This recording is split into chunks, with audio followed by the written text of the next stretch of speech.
Social media ban for under 16s hasn't officially begun, yet teens are already evading it.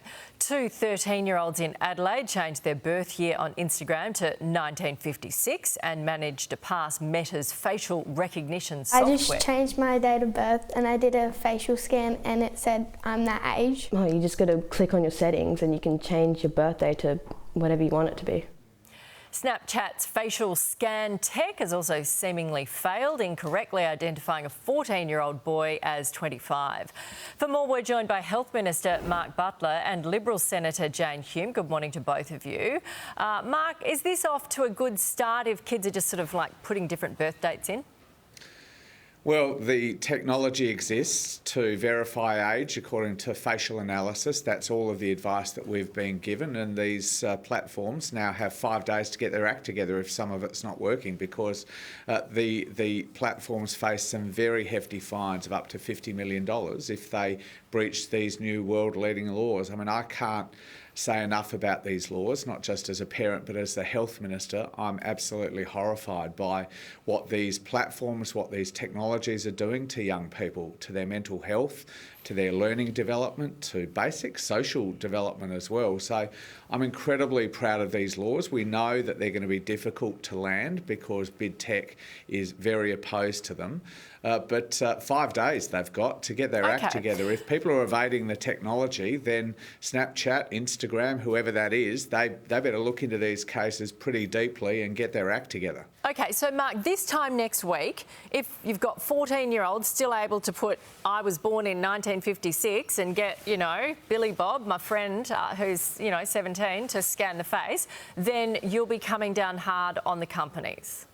Absolutely. They've had a lot of notice. Our Safety Commissioner and others are working with them to make sure that they are ready.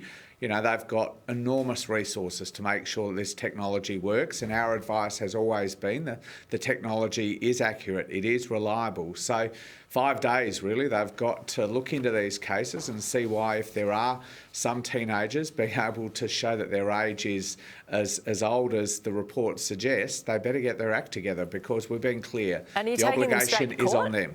The obligation is on them. Well, I'm going to leave that to the relevant minister, but the platforms have been on notice. On the 10th of December, they are liable for very, very big fines if they don't act to protect our kids. Yeah. Jane, are you on side with this? Yeah, look, this is legislation that the Coalition supported, and it's really important. Inevitably, there's going to be some teething problems. And look, perhaps it's a career-limiting move, but, you know, when I was underage, I had a fake ID and used it to get into pubs and clubs so that I could drink my Madurian lemonade and listen to Pseudo Echo. And it was the pubs and clubs' fault for letting me in, but it was also on me for trying it. You know, kids are going to find a way to get around these rules. They're going to. But that doesn't mean that it isn't important legislation, because it puts grit in the gears. You know, it's just one more barrier that helps parents to help their children, so that we can get them off social media, where, as Mark said, so much harm is happening. Now, once you turn 16, yeah, sure, then things change. But for those kids that are younger, this is just one more obstacle to that harm, that potential harm that can be caused. And we want to make sure that those social media companies, those big tech companies, get on board, because it's really important legislation. Yeah, it all felt a bit innocent back then compared to what's happening now, though, didn't it? Mark, were you the same? Were you sort of, you know, rocking up with your dodgy ID at the local pub? I've never let a Madurian lemonade pass my lips. I can give your viewers that assurance. I'm utterly shocked that Jane has, frankly.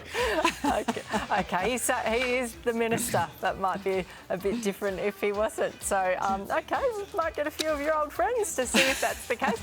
Thank you. That's all we've got time for today. See you next week. Here's David. Thank you.